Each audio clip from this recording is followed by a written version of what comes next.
All right, so I want to go over a couple things today from Sunday. So 2 days ago, last time I was talking about in my video how we were kind of in a neutral area, but that we did have the CMF was starting to trend up here, and that was bullish. So it looks like we actually got that breakout kind of that evening. We went up 3%. Um, and now again we're here. So I really want to look at it on the daily. Our daily CMF is trending down. It is finding support at basically the zero mark. If it breaks down there, it doesn't necessarily mean that we are going to get some negative price movement. What that's saying is that there's more sellers than there is buyers. We're getting a bearish divergence, is what you would see. Um, but we'll see. I mean, we're starting to get. Let's look at the hourly on the CMF. That's starting to be relatively flat. The 4 hour, like I said, was bullish at the time I did my last video. Um, so it's coming down. We're just getting some consolidation. Basically, the majority of the day, we kind of went up and down, but the markets in general were kind of red. There were a few stocks that did happen to go up, but if I'm looking at this just based on price movement, we're actually okay because we got the four. Was that yesterday? Close above these highs, which is where we were kind of at whenever I did my last video, and then it closed above these highs and it closed above this high, this upper wick, and then now we're on a five. We close in how many hours? A couple hours, right? What time is it? Let's see. Let me just switch this to UTC time. So, yeah, so an hour and 20 minutes. So an hour and 20 minutes, we start the new day. If price can stay above this 58,651, that's actually really good. We'll be knocking out these upper wicks. Really got to take out this wick right here. These wicks, this 60,000. Then I still feel like we're probably going to get a new high, a new all-time high within the next 4 days. The markets are closed on Friday for Easter, so that could, that's a long holiday for the markets. It's a 3-day holiday, but I think within the next 4 days we'll probably get a new all-time high, uh, kind of likely. We can look at the RSI real quick. That's starting to trend up. 4 hour, yeah, we're kind of here. Did we go overbought? Yeah, we went overbought a little bit here, but that's I think we were on. Yeah, we got the nine here, nine here, consolidate up. We didn't really come back, but we could retest this 58.2 area. That wouldn't be a big move, so that's definitely possible. Yeah, so we're just kind of forming. I mean, you could say that this is maybe forming somewhat of a head and shoulders. Maybe we come back down. I mean, if we came back down to 54, people would be crying, going lower. But maybe we form some little handle. Uh, so yeah, but I mean, for the most part, we'll see where this goes. We'll get a 6, 7, 8, 9 here on the 31st. That's tomorrow morning. We'll see how the market's open. We'll see what Bitcoin's doing. We can get some momentum. Let's look at the CMF again. It's still kind of going. Let's look at the on balance volume. It's kind of staying flat, but it was pretty flat last time I looked at this. It actually kind of trended down. So we'll see. Um, I'm more bullish than I am neutral. I think we're going to get a new all-time high soon. So that's Bitcoin. A couple of things today. People might attribute this move to. I mean, I was looking at this before and actually here before this news came out, but PayPal is going to launch a checkout service. It's going to give users the ability to convert their crypto that they bought on PayPal uh, to dollars, and then it's going to do it, from my understanding, all together. You'll just pay, and then it'll transfer and do it for you. It'll change it to cash, and then the merchant will get paid in cash. Uh, but I did want to talk about. So late last week, there was some talk about some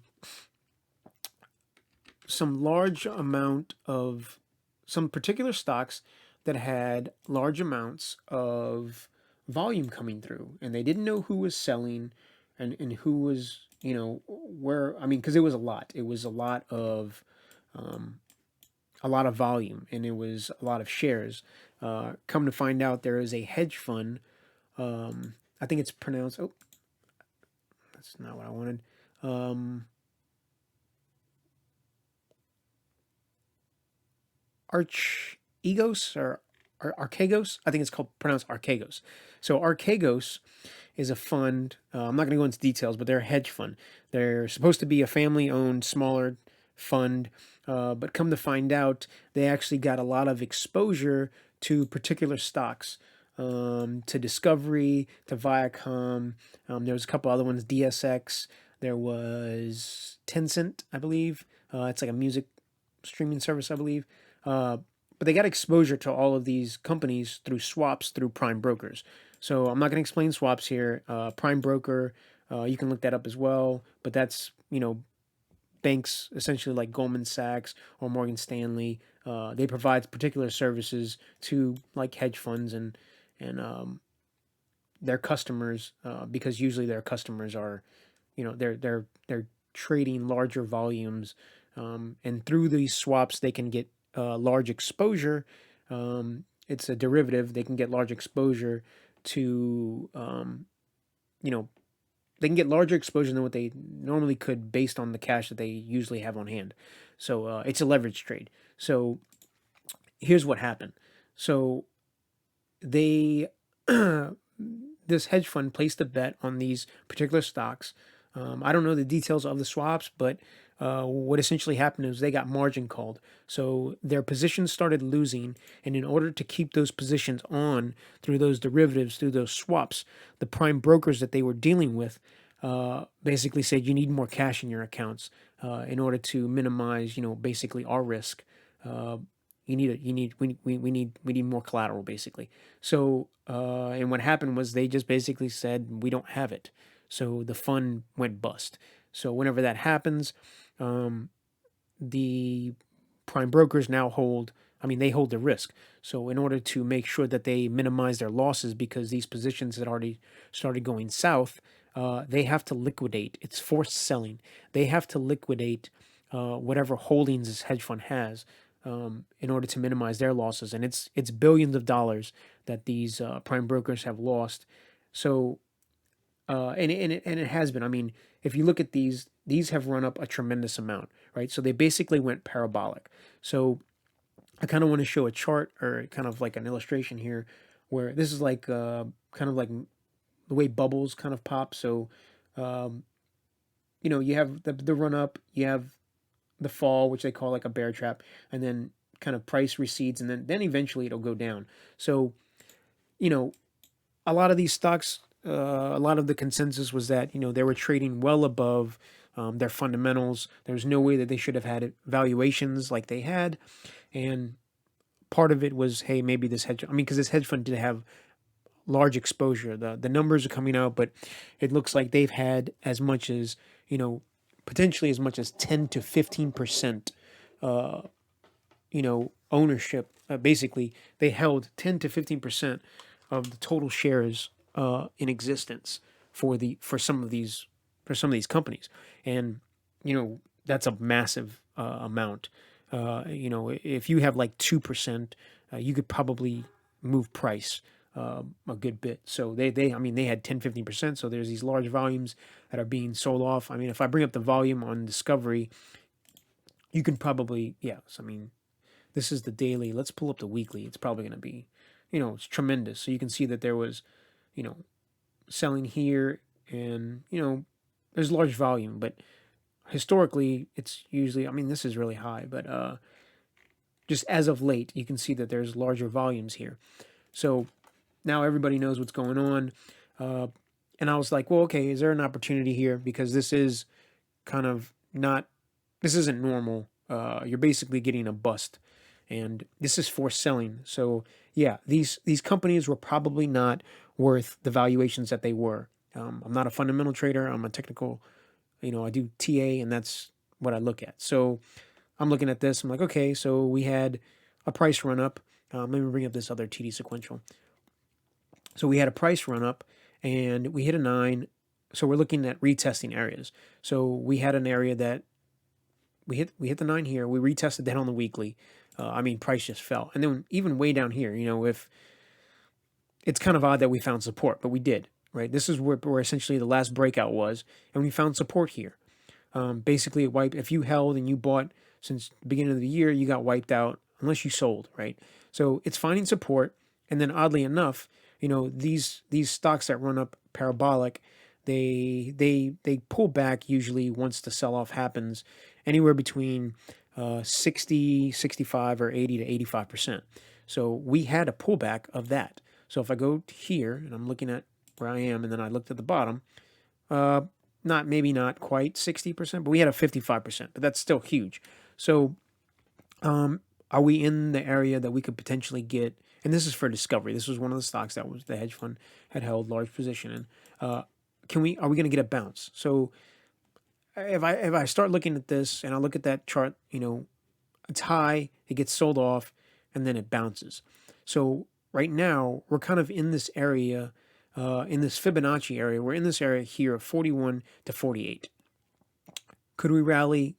I think this might take a couple of weeks, right? Because there's still a little bit of worry that there's still larger volumes that some of these prime brokers have to unload.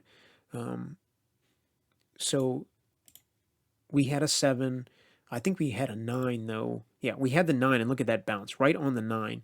And our RSI is tremendously oversold, right? So like I said, this is a special case, so this can go extremely low because this is for selling. But we had the 9, came up. Technically we probably, as the way I trade this, we would probably, this would be a retest area. We didn't really stay around here. It bounced. On the hourly, it was overextended. Let's see if it actually hit a 9.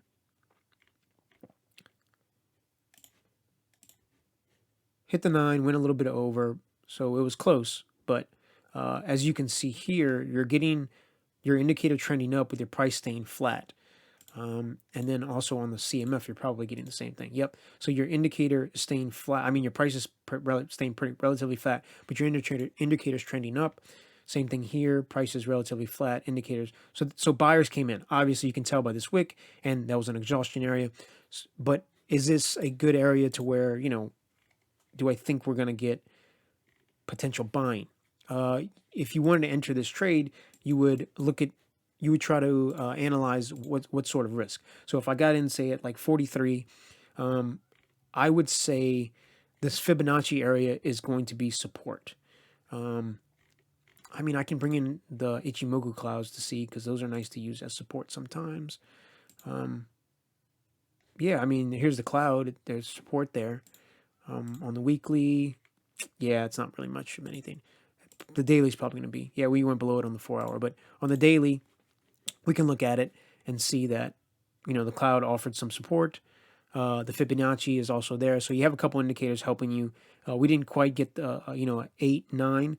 So we could see some, and on the daily, the CMF is definitely, our RSI still, it came up, it bounced. So we could get lower prices and our RSI would stay above where it went. So that would give us a bullish divergence. And our CMF is still also trending down. So on the daily, it's probably neutral at best, maybe a little bit bearish. But if you wanted to enter position now, just basically based on that what the 4-hour is giving you, right? Because the 4-hour is actually showing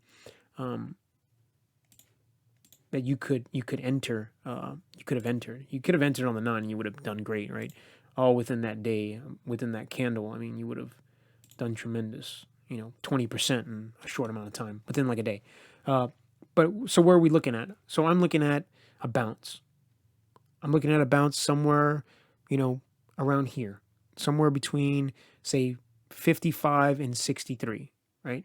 To get us back to where you have a high, it drops out, and you get a secondary high, and then eventually we'll go down. And then, because there's still a lot of volatility, right? The Bollinger Band width has to be tremendous. Yeah, it just shot up like crazy. So there's large volatility. Eventually, this will mellow out once all this gets settled.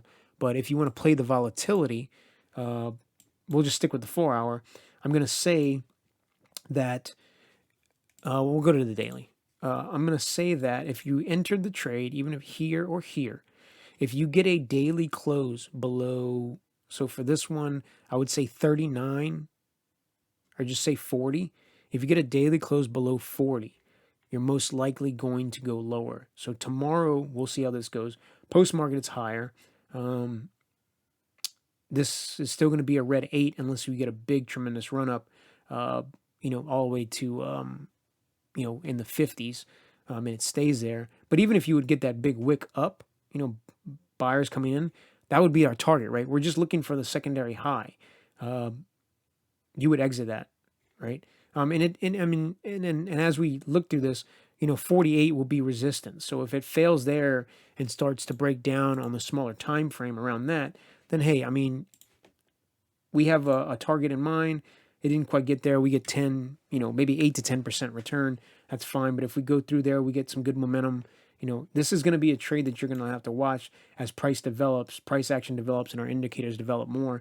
But as this goes on longer, you can analyze your risk better and then make better targets. But right now, as far as discovery goes, anything below 40 on a daily close is probably time to exit because you'll probably get back to this lower 30s. And then the other one was Viacom. So right here. And that's the same thing. So it hit a 9. It went lower on the 8. The 8 can be the low. That was a nicer reversal candle. The indicators are probably going to be similar, right? So, it looks almost the exact same. Daily, it's still trending down. It's because all of this is happening together. These lots, these stocks are being sold off together in basically a systematic, similar way. So you can see that our indicators are acting very much the same. When oversold, probably on the 4 hour, when oversold, still severely oversold. CMF, let's see if that's actually acting the same way. It probably is. Yep. The hourly, the same thing. So starting to trend back up.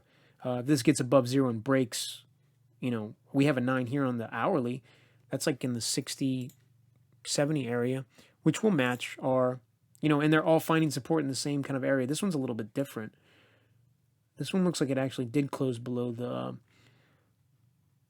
the Fibonacci. And I can draw this. I usually don't use the wicks, but it's okay where it's at. I would say here, this one you're using probably this 5, right? Because this is emotional selling. Here, found support. Anything lower than 43 on Viacom, it's probably time to exit. But you're looking for the same thing. You're looking for a price target between 60 and 79. If that doesn't happen, 55s are resistance. So that one's maybe a little bit more return. Discovery was around 10 or 15%. This one might actually be, say 15 to 20%. So trying to take advantage of this. It's up post market. Doesn't mean it's going to hold, but that's the trade. So this one, if it closed below 43, you're out. Most likely going to get back below, back to this area right here. The selling, but the assumption here is that the majority of the selling has already happened. The majority of, the prime brokers have covered their losses. They've unloaded the majority of the holdings. Nobody knows for sure how much it is or how much more is left to come, but that the majority of it's sold off already. So you're looking for daily closes below, unless it's some aggressive price movement. Is it likely that you get more of an aggressive price movement? Probably not, because even if I am these prime brokers, I've sold a lot. This is just my logic, not exactly the way they're gonna think. My views, not investment advice, right? So I'm thinking, okay, the price is already dumped. If I do have more shares on hand, I might let price just do a little bit more discovery, come up, and then maybe do a secondary drop on the markets. If I still have cash to kind of sustain my business. I don't think any of these banks are in trouble of going bust, so they're probably fine. And any sort of losses, they probably feel that they've minimized, and they can still hold these assets. And like I said, maybe wait for a secondary bounce, gets here, then it sells off, and then we finally go down to basically maybe where it broke out. So Vicom might go back down to 30 and stabilize, maybe a little bit lower, because some other investors might get worried that it's going lower based on this intensive selling. But we'll see. That's the analysis of that. And if you had actually heard of that, potential to make some nice returns. Not investment advice, but this is kind of the way. If you were looking to trade it, this is the way you could trade it. Not the only way, but just the way that I'm analyzing it. Uh, so that's about it, and that's kind of what really what I wanted to cover. It was pretty big news. If I remember correctly, I had started hearing about it. I want to say late Wednesday, early Thursday, that there was already starting to be big movements, but this actually didn't break till I think midday Friday, and then the majority of the sell off happened late Friday. So this was the 23rd, and it had gapped down. So when was the 23rd? 23rd was Tuesday, and I said that I started hearing rumors on Wednesday and Thursday of last week. So yeah, that definitely matches with this, that there was some movement, and then the larger dump came on the 26th midday. That was 17% all in 1 hour, which is tremendous. Let's see if Discovery did the same thing.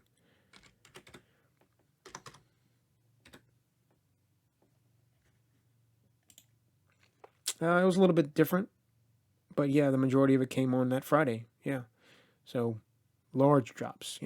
That day was bad day. So yeah, that's the trade. We'll see. I gave those marks. 43 for Discovery. You daily close, you'd get out, and Viacom was 40. That's if you wanted to trade it that way. So, but something to watch. But again, yep. Thanks for watching.